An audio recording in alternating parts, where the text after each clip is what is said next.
Share ko lang sa inyo mga boss kung paano makasagap ang ating satellite dish antenna, paano pag-install.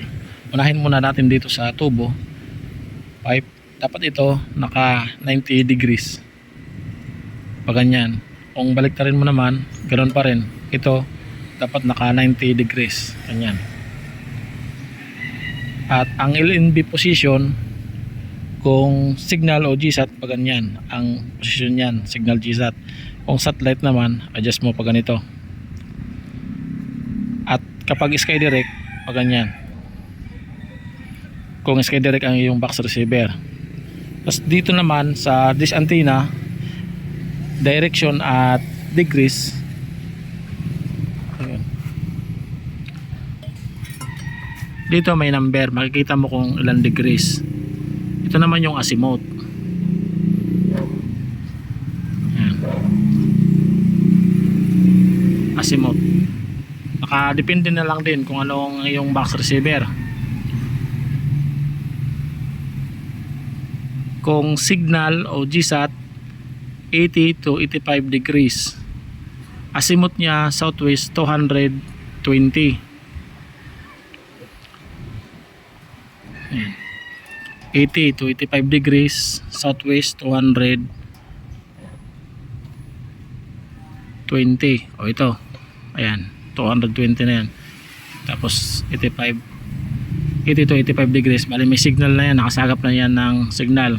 Ngayon kung satellite naman na yung box receiver, i-align mo ang dish antenna. Ito azimuth, adjust mo naman. Pag ganito, pihit mo naman pakaliwa.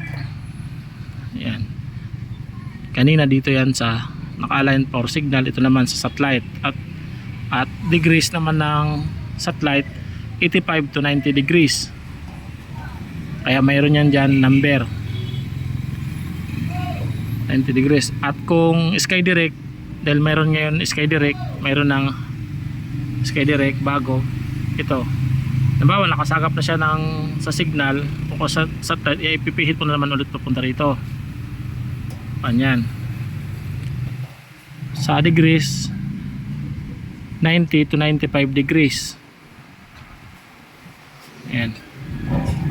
Ayan o, ito mo may number. Basta ito lagi 90 degrees itong tubo. Tapos dito may number naman.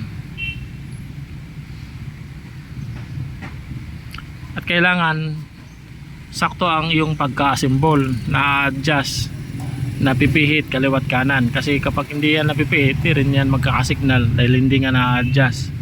Kailangan sakto paglalagay ng mga tornilyo. Tapos dapat habang ina-adjust mo yan, nakikita mo sa monitor kung ilang percent na ang signal quality.